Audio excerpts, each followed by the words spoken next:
Hello there, 2014. Say hello to my little friends.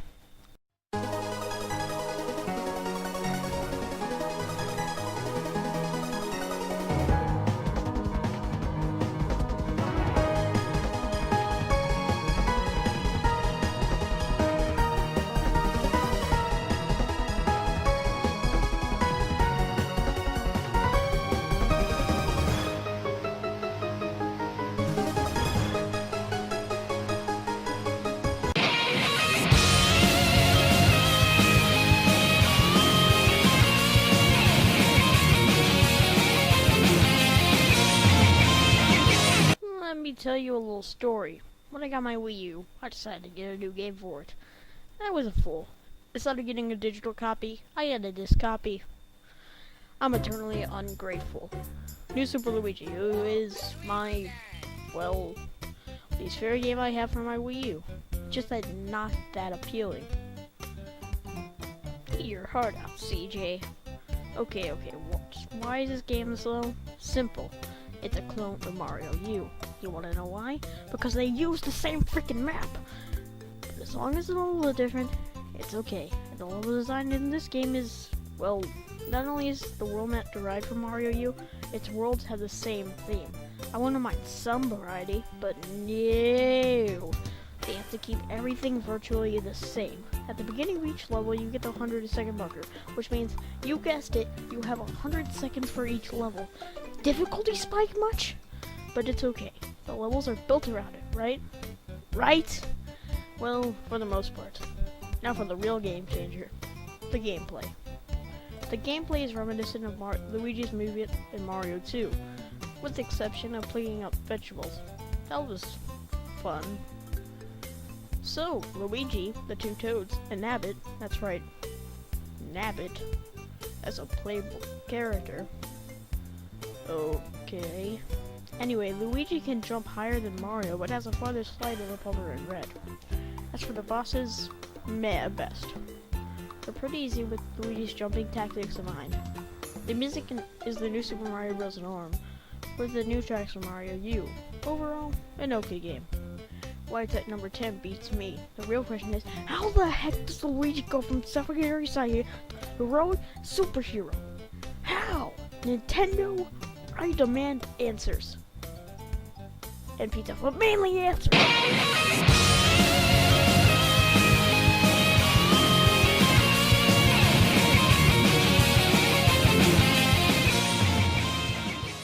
How the heck can I put something as jolly as Mega Man 2 this almost? Simple. It isn't that good. Let's focus on the opinions first. And boy, oh boy, this is mixed as Robot Masters. The level design is gotta be proportioning itself to fit Mega Man's design, but still maintaining that challenge that the series is known for. The Robot Masters are a mixed bag for me. I like 4 out of the 8, but I dislike 4 out of the 8. It's weird, really. As for the Wily Fortress bosses, they're okay at best. Let's get into, oddly enough, the best part about this game, the gameplay. They're tired than the fire psychic type on your Pokemon team. And not see to the Lord above, I can't find a flaw in this game. Oh my mother of balls and tree branches, this freaking thing. Okay, we get it. This boss is annoying. Shut up. I had trouble with it, but that was with a guy.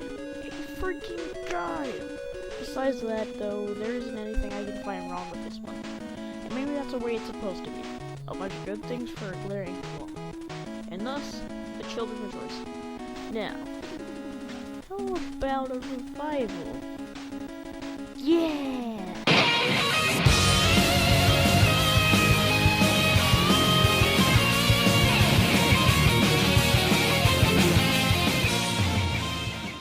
After Pit's appearance in Super Smash Bros. Brawl, people have been waiting for a proper Kid Icarus installment in the franchise. So, Masahiro Sakurai decided to create a new Kid Icarus game. One of my favorite games of all time. Kid Icarus Uprising. Now, before you come into that, you're the most sickening, revolting person I've ever met. You're wrong. I like this game as much as you, I just like 7 more. But sticking to the topic at hand, we need to go over this game. The story, oh god, the story is excellent with many plot twists to keep you at the edge of your seat. Or your couch. Or your bus seat. I don't know. I'm not Jesus. Hallelujah. I'm dead serious with that sometimes. When I sit down to play this game, it turns into a theatrical thriller with dangerous quests and obstacles that our heroes must overcome. Speaking of heroes, Pit isn't just a blank canvas in this game, like he is in the original. He's a fully fledged, developed, and downright well-done character. Palutena likes to be a constant trick, but she can be useful as seen in the fight sections of the levels. Already is insane. The end. Magnus is actually pretty manly in terms of Josh Quarters, fighting for the survival of his race, and Dark Pit just wants to take Dark Pit down himself. Pretty selfish motivation. The gameplay is probably the weakest part of the game. Don't get me wrong, it's great and all, but I found the land sections a bit lacking. But first, the flying sections. 2 words. Star Fox! Now, I don't mean it copied Star Fox, I'm just saying, doorbell! Sorry, couldn't resist. I learned from the best. Next up we have the land sections. Aren't these a doozy? On land you have to be keen with your senses and strategy. Not only that, but meleeing your enemies sounds like a better idea on land. As for the music, Dark Pit's theme. That is all. Overall, Kid Icarus Uprising is a fantastic video game, and it won't be until the 16th generation of consoles arrives, along with 7DS. It cost $1 million plus shipping and handling. Order now and get one. What's the opposite of free? Oh yeah, paid!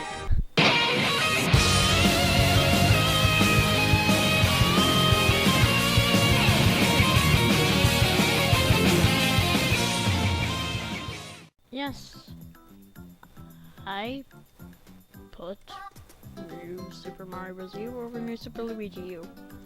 You happy now? There's virtually nothing wrong with this game. Nothing! Not to be the rare specimen of this overly long countdown, but this is probably going to be a short one. What exactly makes this game different from, per se, Luigi U? Simple. Tighter controls, better level design, and a heck of a lot better bosses.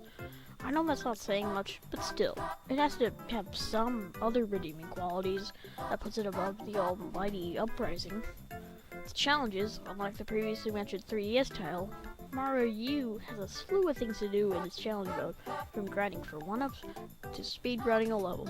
That's really all I have to say about Mario U. You want a joke, don't you? Well, baby ocean. You happy now?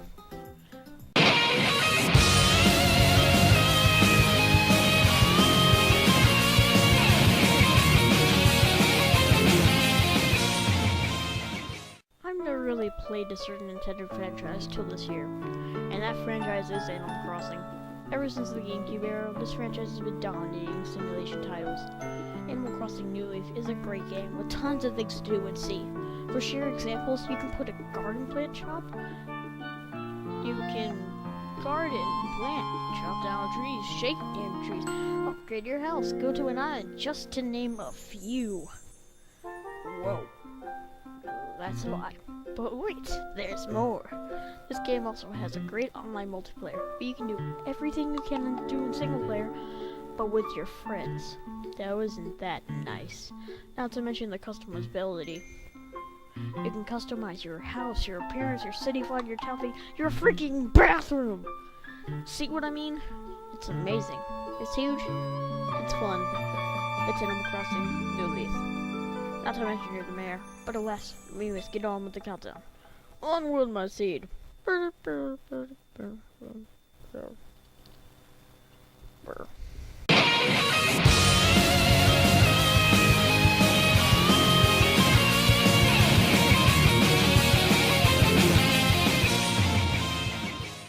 know, I wanted to try this game ever since I saw Eagle Raptor's video. I finally got my chance on Halloween. Holy crap. This game. Well, let's start off with the story. The story revolves around X, a robot named Justin, but finds that he can't do it alone. Zero, a robot experiencing some difficulties in doing his duties. And Sigma, a pickle. X was stopped from Mavericks, a new group of robots wanting crime to reign over everything, led by Sigma. Zero is mainly here as a supporter, but worry not, you'll get to play him in due time. Let's get into really what makes this game, well, good. The level design. The level design is based on your abilities, much like previous Mega Man games, except for a few things. For one, the capsules. Capsules provide X with new moves and upgrades such as the dash. Trust me, it's worth everything just to get X to the max. As for the other new things, we have new gimmicks and levels. For one, they have insanely fun Minecraft sections and Armored Armadillo stage, and the equally fun Mech Suits and Shell Penguin stage. As for the Mavericks, they're great. True test to your skills, unlike that of Mega Man 2. All the more reason to get the Super Nintendo more than a Nintendo Entertainment System. It also has retro and nostalgia appeal, but for me it's just retro. And the gameplay, oh god, the gameplay! It improves everything from the classic series and adds new things to make its own little experience. The things that are fixed for the Mega Buster, but you can now charge, except you can charge it up more than you could in Mega Man 3 and onward. The speed, which is fixed with one of X's new abilities, the dash, and the jump, which you can now upgrade. Actually, no, you can't. My bad. As for the things they added, the dash, the wall jump, and the new gimmicks. As for the music, you're listening to my favorite track in the game. That is all. Might as well explain why this game isn't in the top 3. Simple. This game is old. It was made in the early 90s, so it's pretty old. In fact, this year is this game's 20th anniversary. Happy birthday, bro! I know the news, the other games on this list are newer, better, and just more appealing to me. Maybe I'm a hipster. I don't know. Nah, I don't care. Ever? I don't want to be here all day, so I'll stop talking about my new favorite Super Nintendo game. Right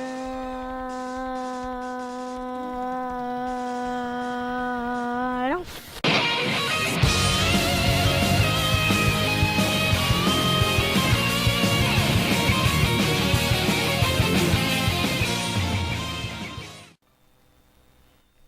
Holy crap, this game. Fire Emblem Awakening is another one of those games that everybody seemed to get this year. The other one being Animal Crossing New Leaf. But enough chit chat. Let's get down to business. The story, oh god, the story is full of twists and turns that could even be rivaled by that or Professor Layton book. Well, not book. I like a book. I like a movie. What is it? Oh, Professor Layton, that's my favorite movie. Professor freaking Layton. Besides that, the story involves love, loss, hope, depression, overcoming fears, and even sexism. Sexism! My god, that's some variety. Especially for a Nintendo game. Might as well explain at least the first part of it. You, a person with amnesia, is uncovered by Crom and a Jagger while suffering through a war. His sister tries her best to help be a reliable asset, but ultimately kind of fails. And there are a ton of other people that have very distinct personalities and backstories. As for the gameplay, it's your typical RTS standard. You've got your swordsmen, horsemen on horseback, healers, brutes, speedsters, you name it. Awakening's got it.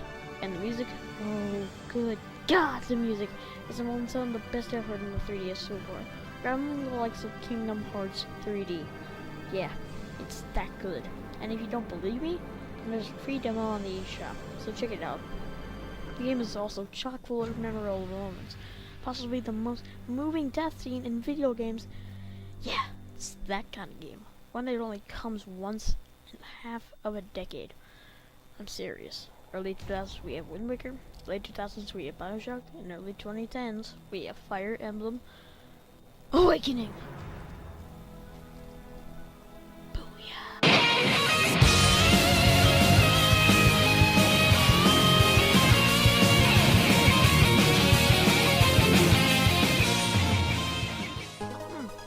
That sounds familiar. Yeah, I get to talk about this game again. Not only have I named it my new favorite Mario game, it stands up to the test of time. Let's look at the story first. I am a being Puffles assistant for the century. I know. Totally original. Not a big surprise. That was a horrible heading. I am so sorry. The story revolves around, you guessed it, Fawful in the Mario game. Mario, Luigi, Princess Peach, Bowser, and newcomer Starlo. Fawful created this new type of mushroom. For the sake of this video, I'll call them shrooms. After Bowser consumes a shroom, there's still Fawful to love. And boy, oh boy, is he a funny character to just interact with. It's fun to see his framework, and that's a feat to be reckoned with. Fawful's admittedly brilliant plan is something to look at and say, yeah, I did that. You jam? Cause I'm jelly. Not only that, but the way he executes it is hysterical. There's literally one point in the game where you, as Bowser, become part of Fawful Theater and enter a ring with his sidekick, Midbus. Midbus really doesn't do anything in this game story-wise, so the rest I had to shut up now. I'll leave the rest for you to discover, as it's a roller coaster to explain it all. But alas, we must focus on the gameplay. The gameplay is something to remark about. But I don't know why. Well, I'll just explain to you. Inside Bowser, you control Mario and Luigi. Outside of battle, you can jump, attack using hammers, and do the Wobbit Suit.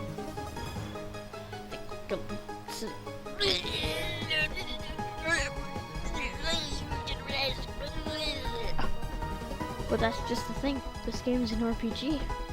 Inside battle, Mario and Luigi can jump on enemies, hit them with hammers, and do special attacks.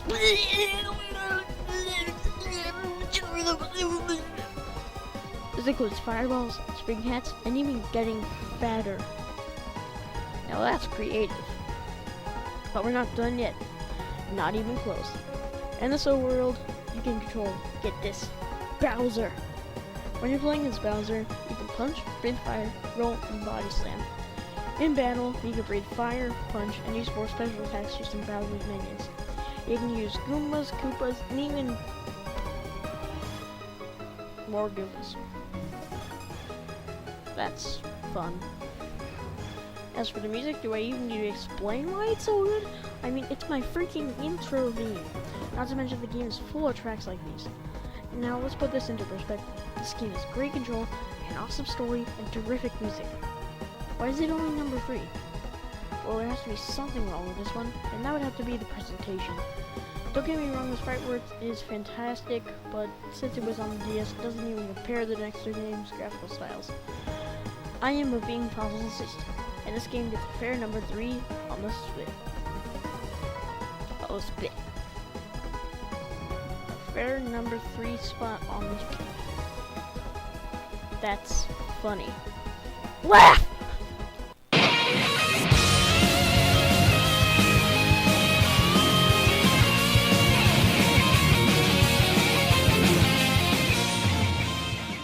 Holy cheese balls! When I first heard about this game, it was mid-January. I was still in the 6th grade, and I was nowhere near thinking I would even do this kind of crap. But I brought it up, so I have to talk about it. Oh joy. Never mind that I brought this game up before, we're talking about the re-release for the Wii U! However, there were some changes to the general game on the glorious GameCube. As for the things Mr. God added, they added new gamepad controls, which include using the touchscreen to select times and use the Wind Waker and tilting the gyroscope to aim, plus new HD graphics. As if that part wasn't obvious enough. Because it wasn't. I'm not going to go through the story summary because it's a re-release. As for the gameplay, you're virtually left it untouched. And since we have a great controller to a kind of okay controller, they have a lot of work to do. And they did it perfectly. It controls pretty much like the original, except the ZL and ZR buttons are treated like L and R buttons on the GameCube controller, and the R button is treated like a Z button on the GameCube controller. What does the L button do? Not a god darn thing. As for the music, they left great tracks like Great Sea and Dragon Rouge Island untouched, but added new instruments and such to themes that were once just subpar and made them excellent. As for everything else, it's great. And I mean, the graphics are the main part of why they bought this game. It looks crisp with the new lighting system and cel shading that makes my head spin. Overall, The Wind Waker HD is my favorite game I played on my Wii U in 2013. And that's great!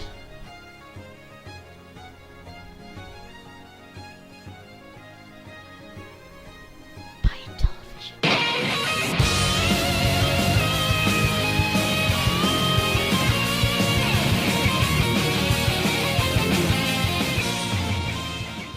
Never in my life have I played a game that's immersed me more than Pokemon X.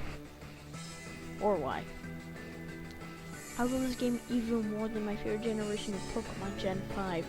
This game has downright rekindled my faith that I had with speculation of the Pokemon series. But, as we all know, speculation isn't everything. Let's dive into the story. Like most other Pokemon games, you start as a boy or a girl, in their early teens striving for an adventure. Along the way you encounter your rival, which is a lot like Sharon from Black and White, or Black 2 and White 2, with having a resentment towards actually growing a poem with his or her Pokemon. There's also Shauna, a girl much like Bianca. Trevor, a young dancer who loves to see Pokemon moves so he can react them and dance for. And Tierno, who loves to collect Pokemon in the Pokedex. Sorry if I got Trevor and Tierno mixed, I'm just kind of crazy right now. Along your journey, you also meet Professor Sycamore, who is delightfully charismatic and likes to speak French. Okay? Along the way, you also encounter Team Flare, who just wants a world full of nothing but themselves so they can restore peace. Now, let's get into the gameplay. Flawless. It maintains the same aspect of previous installments with new added features, such as Super Training, a new form of VA training which I really like and I used on my Greninja. Pokemon on me, which has the player interacting with their Pokemon. It's necessary to get Sylveon, by the way, in case you're wondering. And new gyms. They're really fun. Like, really, really fun. In fact, they're probably the best set of gyms in the series. Now that's an accomplishment. How about that battling? Well, it's just as vertical as it always been. But now, we have Mega Evolution. Now, this is where the game looked incredibly stupid to me. I mean, you're going to introduce another main gameplay mechanic here? My god. But to my, surprise, the Mega Evolution actually works. Not to mention the designs are awesome. Most of the time, get out of here, Mewtwo X! How does it work? Simple. Certain Pokemon, often Gen 4 and lower, can get a Mega Storm, but they need to hold it in battle. The downside is that you can't hold items like berries in battle, and you can only use it once per battle. But since you're not giving up much for a great tactic in battle, overall, a fun gameplay mechanic. Now, how about those new Pokemon? Well, considering I only got 2 Pokemon that didn't really tell me to, I actually really like Gen 6's roster. I mean, they kind of making the new firefighting type with Fire Psychics. I mean, first Victini, then Darmanitan, and now Devlox. Wow. The stars contain Chespin, which evolves into grass fighting. Thank you, God. Froakie, which evolves into Water Dart, which is cool. I have a Greninja on my team, like I said before. And Fennekin, who evolves into a Fire Psychic type. Pretty cool if I do say so myself. As for the new type Fairy, despite its admittedly kind of weird name, it's a really awesome type. It's also home to one of the new legendaries, Xerneas. Speaking of legendaries, for this game it has Xerneas and get the legendary Pokemon from Y. Xerneas is probably the better of the two in battle, but Yveltal has the better design. Choose between the two. I chose the one that's better in battle. The music, if I do say so myself, is the best it's been in ages. From the memorable battle things to the root theme, there's something for everyone in this game. And I mean everyone. How amazing is that? Well, no, Pokemon X is a great game and I will defend this game to death. I'm the Game Master, and my Zipper can't learn fly!